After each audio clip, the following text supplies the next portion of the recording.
And before we begin, we'll have a talk on some of the subtle differences between British and American crosswords by a noted British cryptic crossword editor who is now American. And in your welcome packet is a small 5x5 cryptic crossword by Crosspatch, which is a pseudonym for Ross Beresford. And if you have not solved cryptic crosswords before, the general idea is that each clue gives you two paths to the answer.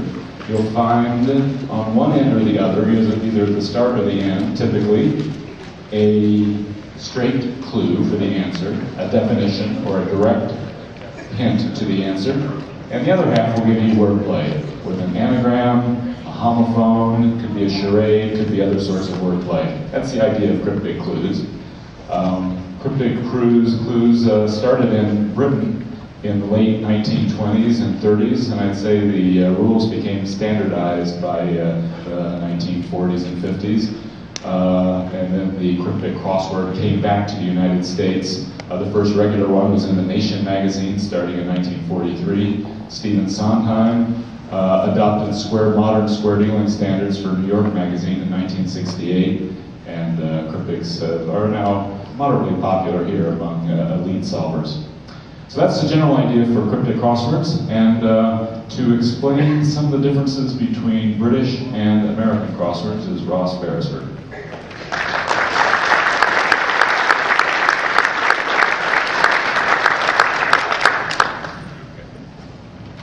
Thank you so much, Will. I really needed Will to make that introduction. Without it, there are maybe 5 people in this room who know my sordid past. That I used to edit, construct, and solve British cryptic crosswords. In fact, I had more name recognition from solving one particular weekly crossword than anything else I did. One reason for that is the British celebrate the solver more than the puzzle maker. And you can forget the editors. You can forget the editors. British crossword editors toil in complete obscurity. No radio shows, no endorsement deals, no movies about them. Brits maybe imagine that Will Shortz edits all their puzzles. He's the one crossword editor they might actually have heard of. Brits solve cryptic crosswords almost exclusively. Cryptics are the daily puzzle in their newspaper. They also get to solve several larger and even harder cryptic puzzles on the weekend. But for all that, solvers have no clue who actually makes their crosswords. Puzzle makers either get no byline at all, or use a pseudonym like Crosspatch in the example puzzle. The tradition of crossword pseudonyms started in the 1930s with the Spanish Inquisitor Torquemada. What? You were expecting the Spanish Inquisition? Torquemada was actually a poet named Mathers. Mathers, Torquemada. You begin to see his point. He pretty much set the standard for diabolical cryptic cluing.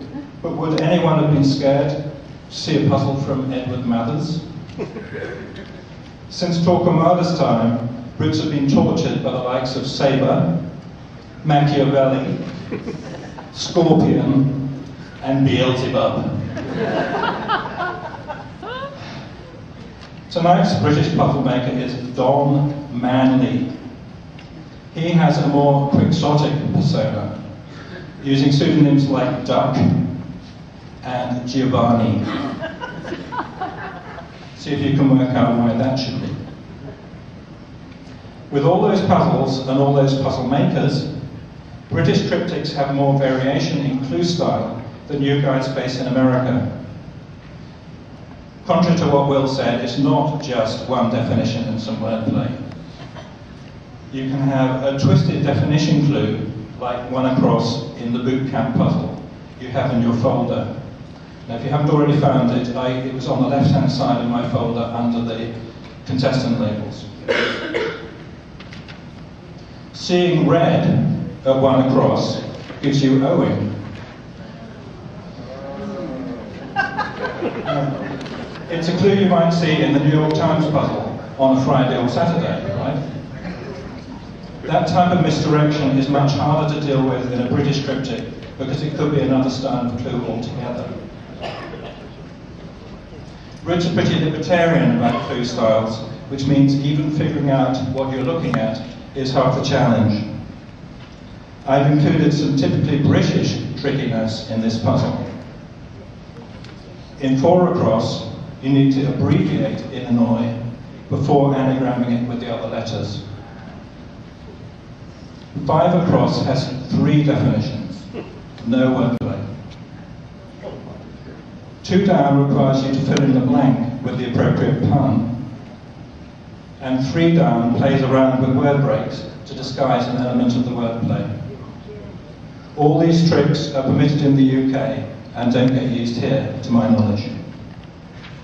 But I'd save the impossible for last. Even if you can untwist the definition, spot the anagram, fill in the blank, you Yanks still don't know cricket. And it's hard to imagine a British crossword without some cricket references. I use no less than 3 in 1 down. The answer is overs, by the way. Overs. To solve it, you need to know 3 things about cricket. That an over consists of a series of balls. That there's a fielding position called a cover. Yes. And that court is abbreviated to C in cricket scoring. As a newly naturalised American, I know how hard it is to learn all the sports, politics, geography, TV, yada yada yada, in a foreign language puzzle. And take my word for it, a British cryptic crossword is written in a sort of foreign language. That's why it's going to be hard for the Americans here tonight to solve the British cryptic puzzle Will has commissioned. I just hope the American cryptic has lots of references to baseball and football, by which I mean gridiron football, of course. That should level the playing field a bit. As perhaps the only British American in the room, looks like I'm right about that, I'll just finish by wishing both teams, oh, and the Canadians. Does that cover everybody? I wish you all the best of luck in the competition. Thank you.